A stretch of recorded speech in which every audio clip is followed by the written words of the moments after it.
The Dead Sea sect was consumed with the idea that the end was near, that human history would cease with the imminent appearance of a messianic age.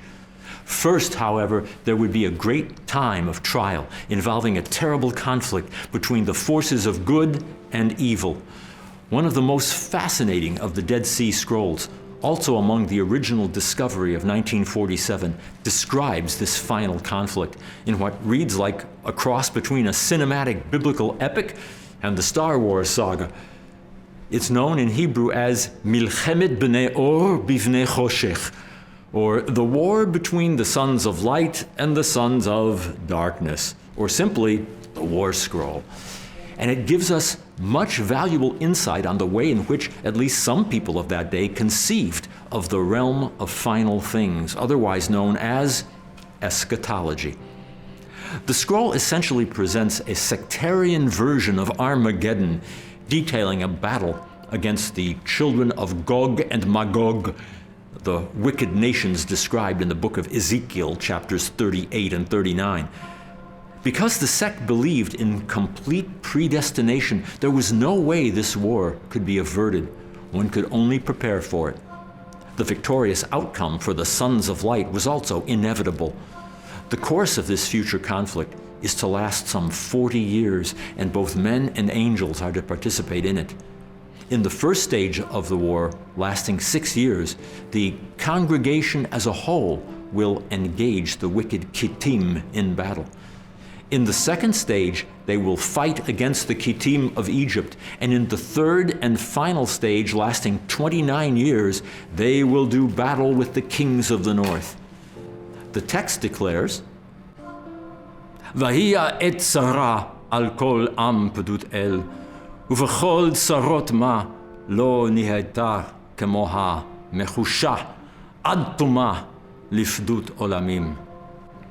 There is certainly a parallel here with the New Testament book of Revelation, which can now be viewed as a product of the world of ancient Judaism. Common to both is the idea that the prince of darkness called Belial will be annihilated in the end, followed by a golden age in which the divine reign will be established on the earth. The scroll begins as follows. Reshit mishloach yad b'nei or, להחל בגורל בני חושך, בחיל בליעל, ועמהם בעזר מרשיעי ברית, בני לוי ובני יהודה, ובני בנימין, גולת המדבר.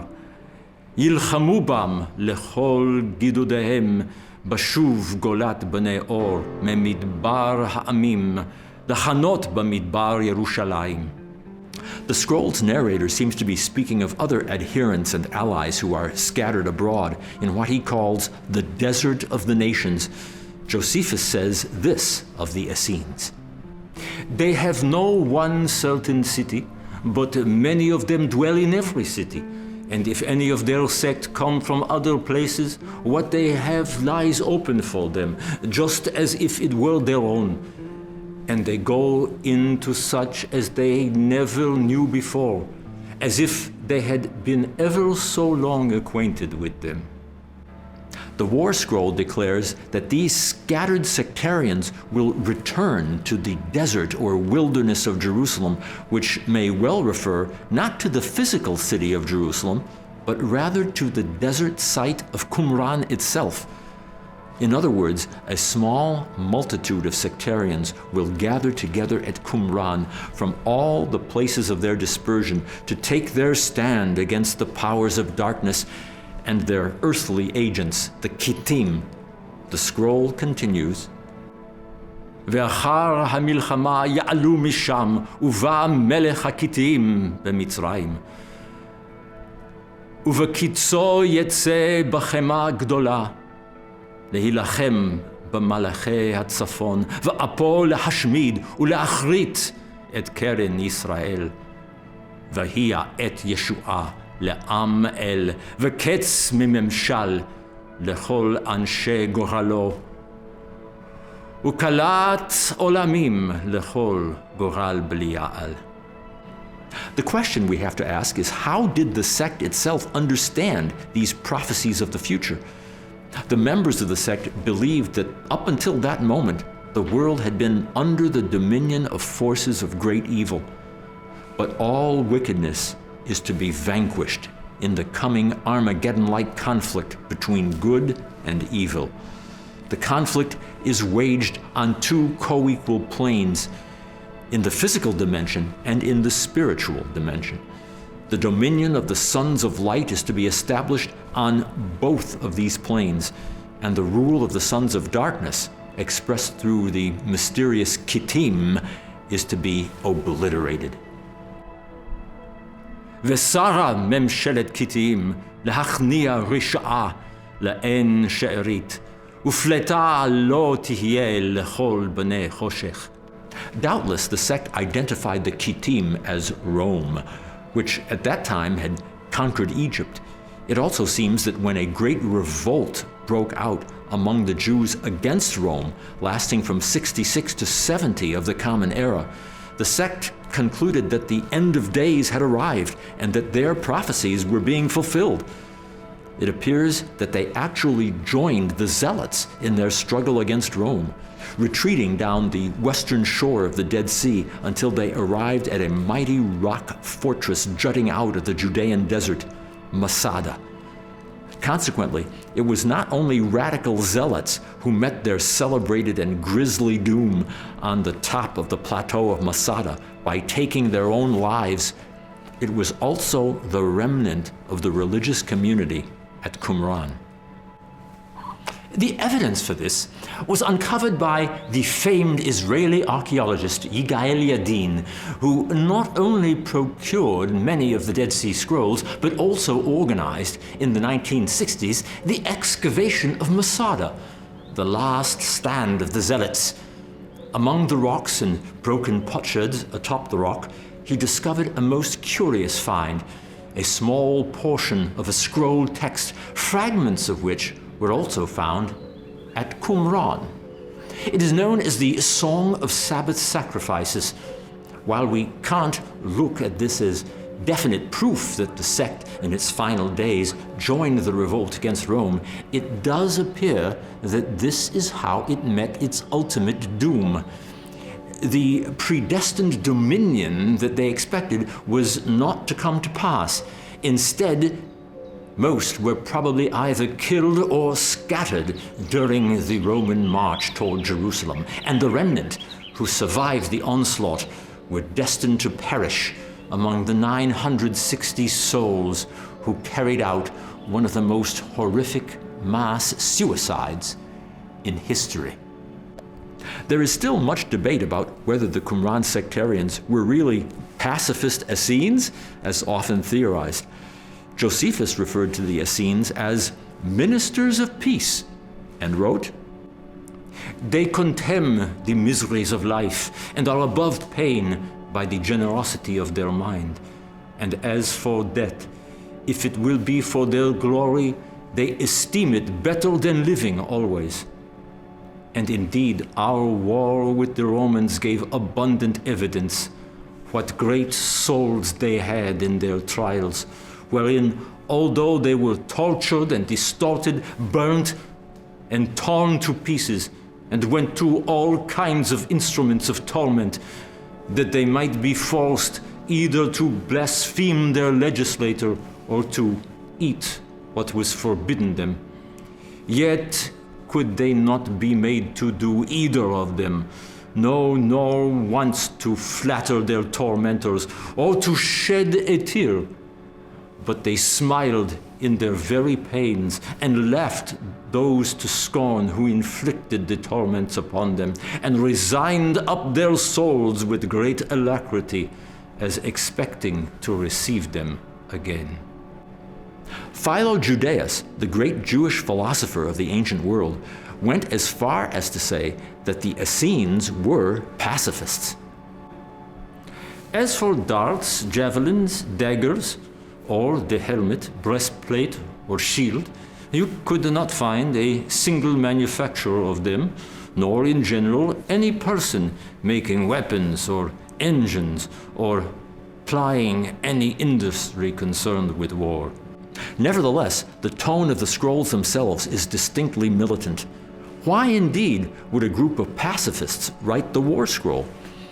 According to the scroll, a series of horrific battles, 7 in number, were expected to transpire at the very end of days.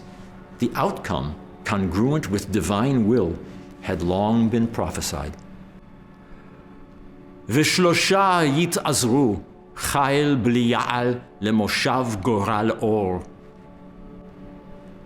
3 battles were to be won by the sons of light, while a mysterious troop of enemies, obliquely identified as the evil battalions of the evil one, were to be victorious in 3 other engagements. Losses were to be expected, as well as the demoralization of many. Extremity, however, is not the time for surrender. It is a time to tap into something greater than oneself. It is a time to energize the divine might within. ודגלי הבנים יהיו לחמס לבב, וגבורת אל מאמצת לבב בני אור. The 7th battle shall, according to the prophecy, be waged and won by the Eternal. ובגורל השביעי יד אל הגדולה מכניעת בליעל, וכל מלאכי ממשלתו, וכל אנשי גורלו.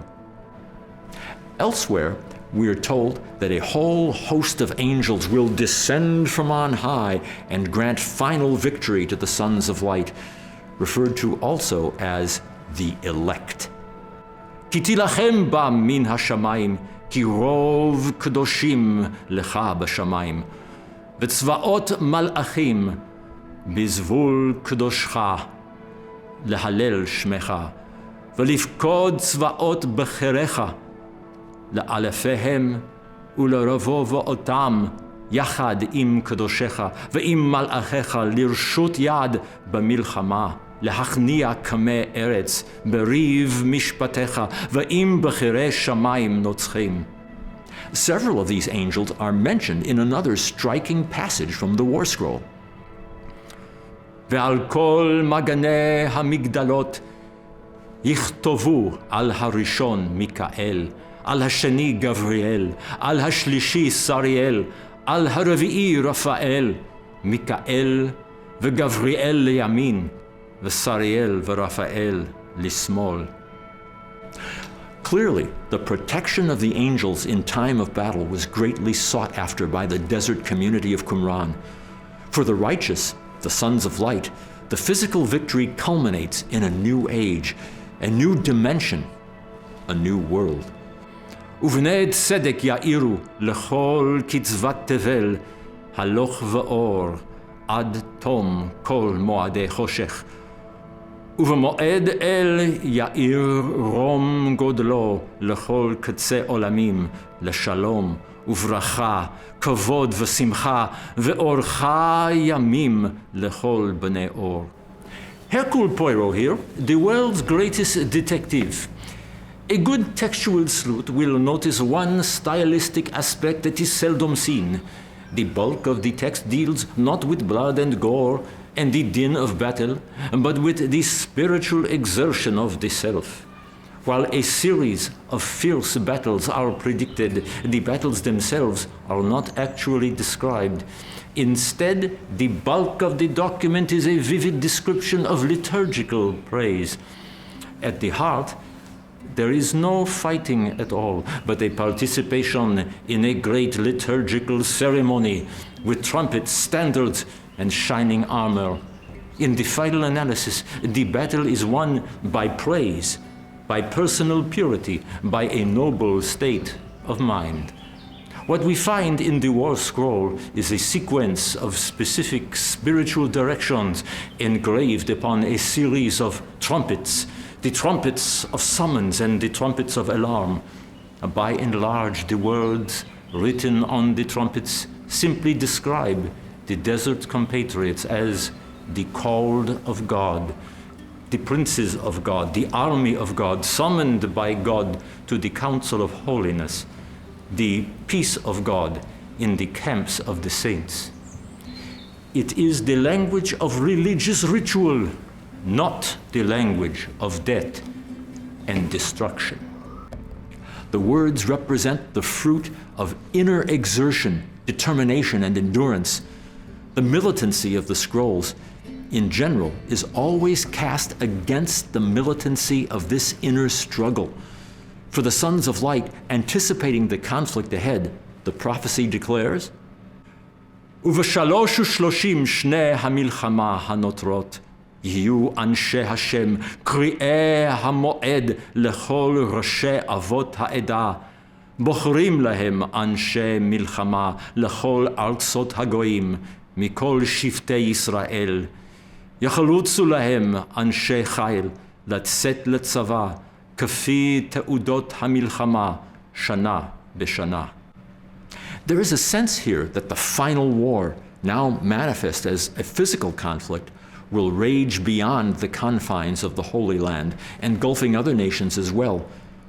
It will be a war to end all wars, a messianic war, ushering in a new age of universal peace and brotherhood. The terrors are great, but the key to victory in war, as in the whole of life, is rugged determination and a dogged tenacity that doesn't flinch in the face of adversity. We also read, "Va'atem b'nei brito hitchazku b'mitzraf el ad yanif yado u'maleh mitzarfav." We should consider another poetic passage from the War Scroll, which is relevant to the comparative study of religious texts. "Uv'anvei ruach uv'tamimei derech yitmu kol goyei rish'a, v'ata hakim ota noflim be'uzcha, v'ramei koma tigda lahashpilem, u'lechol giborehem en matzil, u'lekalehem en manos, u'lenichbadehem tashiv lavuz, v'chol yakum havlehem yihiu ka'en, v'anu am kedoshcha, b'maseh emetcha nehalela shimcha, u'bigvorotecha neromema tifartecha." These words appear to be echoed in the New Testament Gospel of Luke, after Mary, Jesus' mother, is told that Israel's Messiah will be born to her. When she receives the prophetic blessing of her cousin Elizabeth, she declares in a famous passage that will come to be known as the Magnificat, "My soul magnifies the Lord, and my spirit rejoices in God my Savior, for he has been mindful of the humble state of his servant. For the Mighty One has scattered those who are proud in their inmost thoughts. He has brought down rulers from their thrones and has lifted up the humble. He has filled the hungry with good things, but has sent the rich away empty." Luke 1:46-53.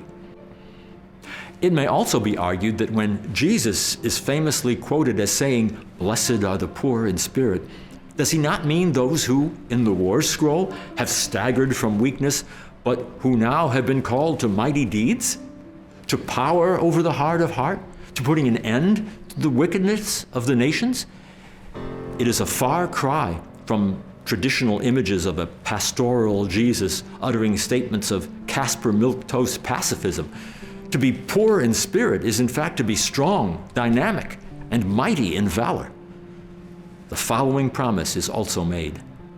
"V'yishlach ezer olamim legoral peduto, bigvurat malach ha'adir, למשרת מיקאל, באור עולמים, להאיר בשמחה, ברית ישראל, shalom uvracha, legoral el. And the Kittim are about to receive their portion of judgment from on high. In the final analysis, we can only imagine that the sons of light were endowed with a firm and unshakable confidence that all will be put right one day, a faith in turn providing them a formidable measure of courage for the here and now. All was predestined, and the war scroll had spoken. The unfolding of events would only be a matter of time.